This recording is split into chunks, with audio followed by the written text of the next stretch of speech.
A tornado warning remains in effect until 7:45 p.m. for north-central DeKalb, southern Boone, and southwestern McHenry counties. At 7:32 p.m., a dangerous tornado-producing storm was located just east of Belvedere, moving northeast at 40 miles per hour. This is a particularly dangerous situation. Hazard: damaging tornado. Source: radar indicator rotation. Impact: you are in a life-threatening situation.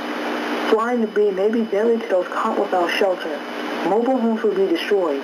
Considerable damage to homes, businesses, and vehicles is likely, and complete destruction is possible.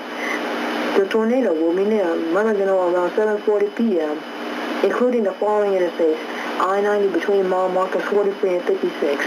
Tornadoes are extremely difficult to see and confirm at night. Do not wait to see or hear the tornado. Take cover now.